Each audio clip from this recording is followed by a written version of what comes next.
KREM 2 News begins now. Thank you for joining us on KREM 2 Plus. I'm Tim Pham. This is your KREM 2 News Week in Review. Join us as we take a closer look at some of the biggest stories in the Inland Northwest this past week.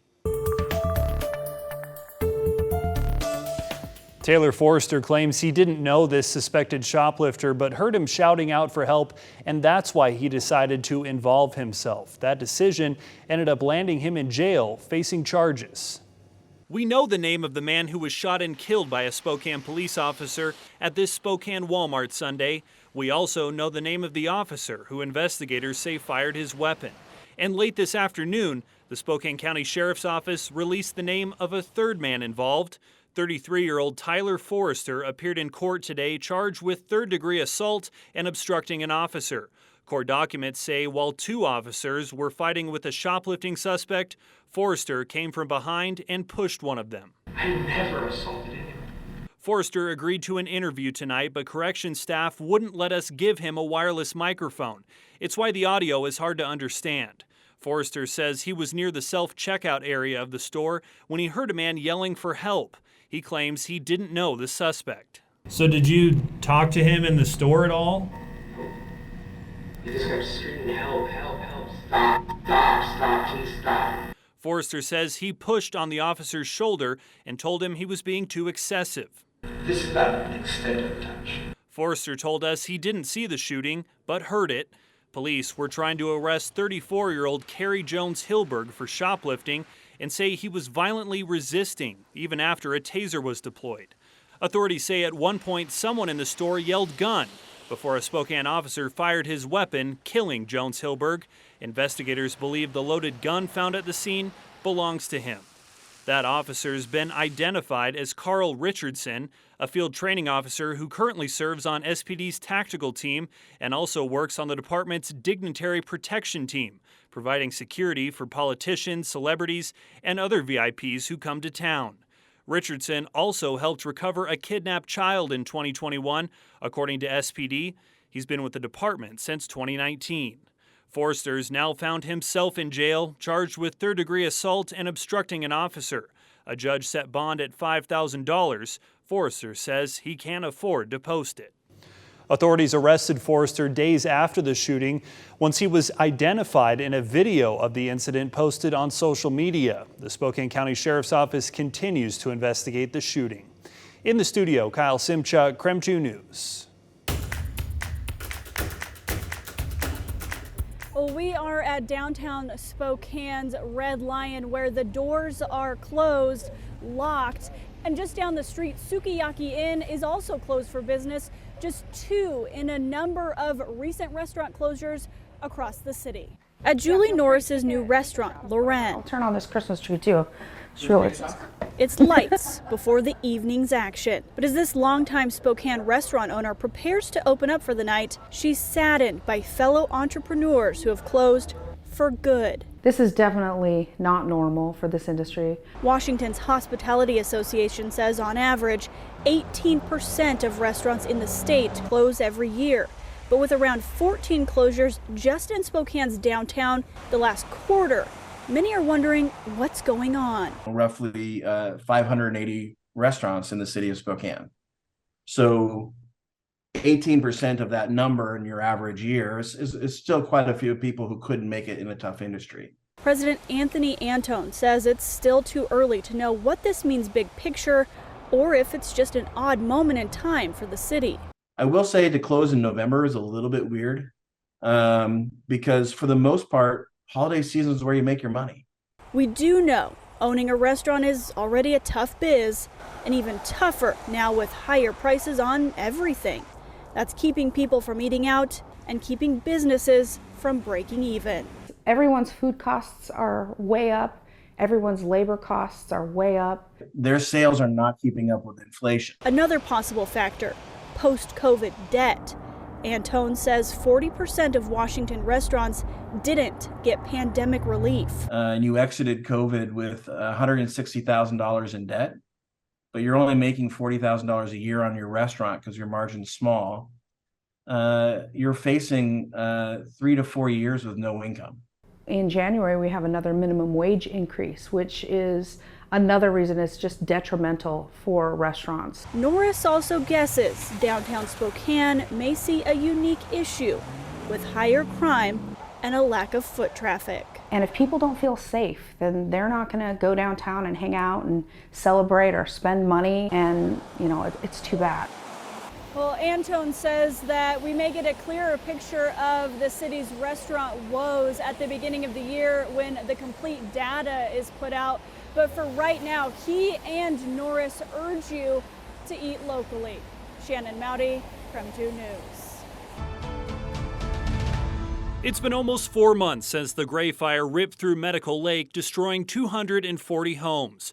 Avista says it's now removed some 6,000 tons of trees from burn sites, and Spokane County Assessor Tom Konis says his office has worked to quickly provide tax relief for those who lost their homes. My staff processed 781 total tax reductions due to fires. Normally we do about 50 or 60 a year. Konis says once people are finished rebuilding, we can get you a tax abatement for 3 years on that property after you rebuild, up to the amount that we reduced your value. Fire victims at tonight's meeting are still wondering what assistance they will qualify for. The Spokane County Office of Emergency Management says right now, $1.25 million from the governor's emergency fund is paying for some asbestos testing and winterizing RVs some people are living in. The money is also funding disaster case managers with the Salvation Army. The case manager is looking at how you were situated before, what your situation is now, how you were insured, how you're financially situated, and then what are the gaps? This week, Spokane County commissioners signed a contract with the state for an additional $3.5 million to address asbestos abatement and debris removal. The county is still waiting on an answer from FEMA regarding federal aid. What I'm being told is the reason it's taking so long is because the president wants to get to yes. Their preference is to be able to help. So they're looking for ways that they can get us to a yes. In Medical Lake, Kyle Simchuk, KREM 2 News. Well, this report comes after a task force spent the last year deeply examining every university, program, and service. It's the season of change at Eastern Washington University. For the last year, an internal task force has been looking at cleaning some things up too. This doesn't necessarily mean we're looking at major problems, but there are going to be some painful and difficult decisions that are going to have to be made. Dave Meany with EWU Communications says the school's president tasked a group of faculty and staff to look at strategic resource allocation, taking a microscope to every program and service. It's a good way to address the enrollment and budget constraints and challenges that we have faced in recent years. In its report, the task force gives suggestions on balancing resources, investing more in some areas, and cutting from others. The task force suggests, for example, transforming the financial aid service. They said it should be more responsive to student needs and have more outreach to help them understand financial aid. The group also suggested changes to the university's hiring processes, which they say are too time-consuming, meaning EWU loses out on some hires. It's also recommended EWU discontinue several dining options on campus, including Einstein's, Freshens, and Panda Express, calling them financially unsustainable. But even the disinvestment areas, there's ambiguity about how we're going to approach that because there's a lot of room for creativity. That includes EWU football. The task force says trustee members should consider all options to decrease spending and up to possibly moving to a lower division, saying the program's spending and budget deficits aren't sustainable. EWU officials told KREM 2 News they are committed to remaining a D1 member of the Big Sky Conference. It's not just about one program or one team in one program or anything like that. This involves the whole campus and what is best for Eastern Washington University moving forward. Changes won't be made right away. First, EWU's campus and the public have the chance to comment through late January. Then school leadership will look at how to move forward. Eastern can't be everything to everyone, and we really need to redefine ourselves and sharpen our focus. And we have a link to the list of recommendations, that report, and the feedback portal where you can submit comments at KREM.com. Shannon Mowdy, KREM 2 News.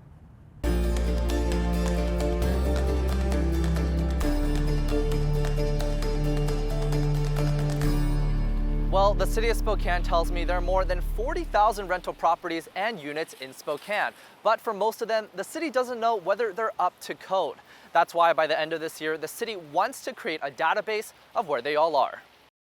Steve Corker owns 15 rental properties and one 4-unit apartment. Inspections are always important. Corker is the president of the Landlord Association of the Inland Northwest. He doesn't mind the city's new online registry for rental landlords, apart from one aspect. Collecting the data has never been an objection. What we object to is having to pay for that process. The city says the goal of their new online registry is to get property information, organize contact information for landlords, and gather data. Code Enforcement Supervisor Justin Ruffing says the registry will also help routine code inspections. It gives us contact information for property owners, managers. The new registry comes after an ordinance the City Council passed this past March. It focuses on preserving housing supply and maintaining safe living spaces in rental units. We're not in the business of causing problems for people or making life difficult. We're in the business of making sure properties are maintained. The city requires landlords to register their property or unit by the end of this month, a deadline that Corker is not pleased with. December is a challenging month to do anything,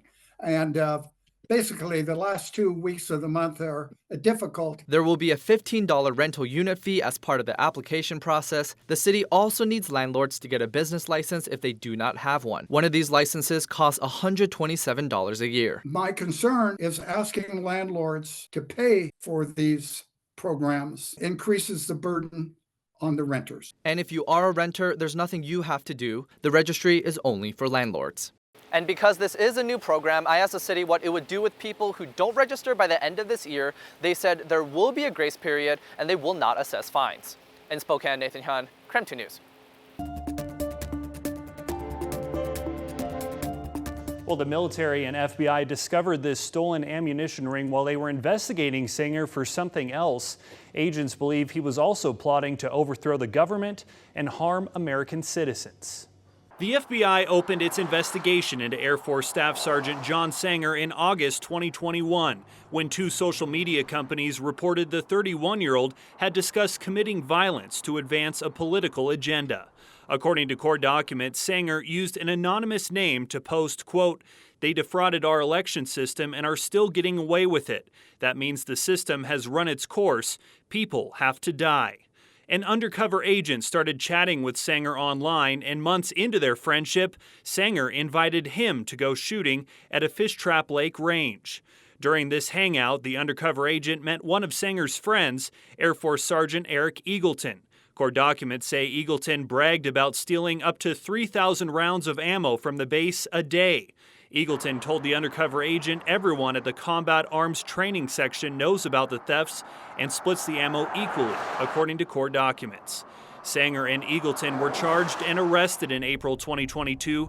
Eagleton was sentenced to 6 months in prison this June as part of a plea agreement, followed by 2 years of supervised release. Eagleton was also ordered to pay a $1,000 fine. Sanger recently pleaded guilty to possessing stolen ammunition. Federal prosecutors say he also discussed targeting the Spokane Regional Health Building and COVID-19 testing sites with Molotov cocktails. During a search of his home, agents say they found numerous patches, stickers, and paraphernalia associated with the neo-Nazi movement. Sanger took an oath when he enlisted in the military. FBI Special Agent Richard Collodi says Sanger violated that oath and the trust imparted to him by the American people.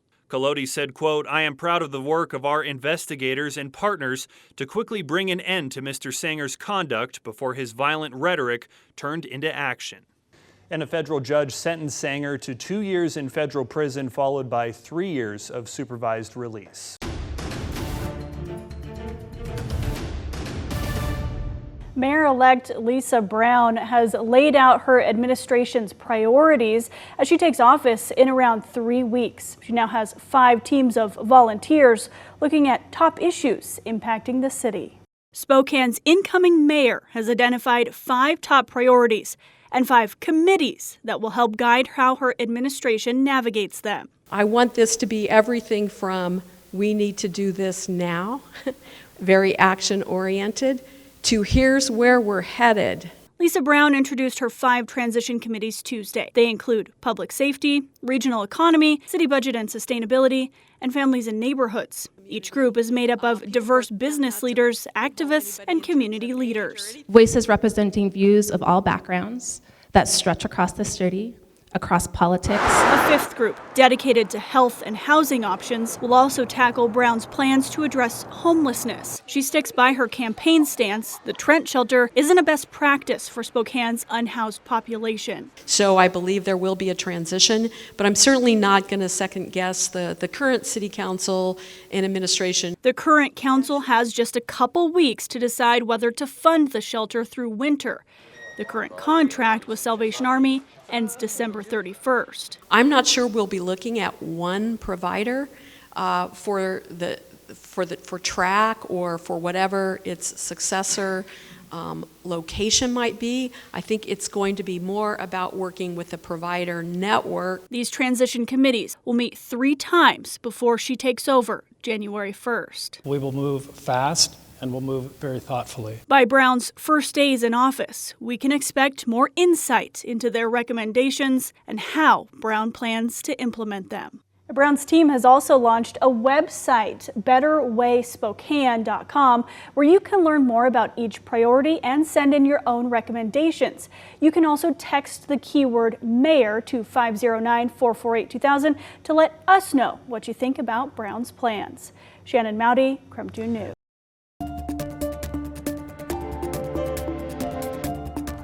Well, the answer is more money. I'm standing on the site of the former homeless encampment, which was once known as Camp Hope.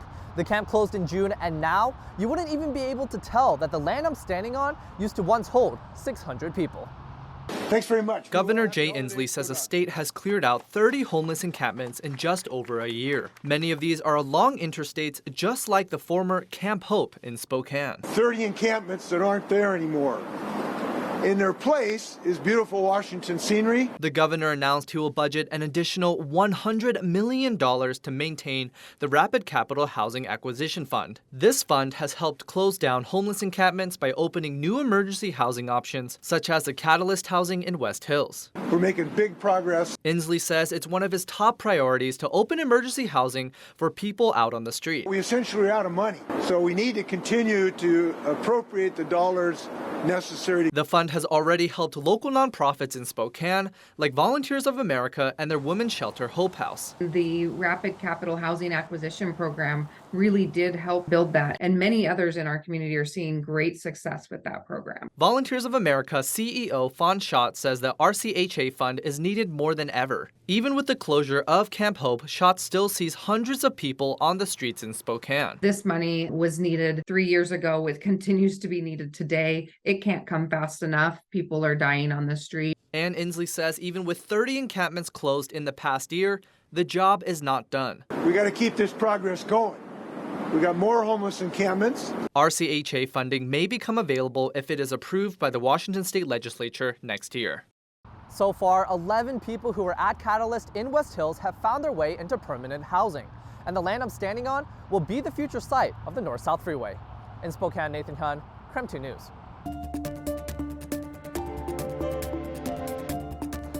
Late last month, KREM 2 News first told you about suspected cases of this unknown respiratory illness sickening dogs at Spokane-Animal. I just want to cry. It's been very difficult.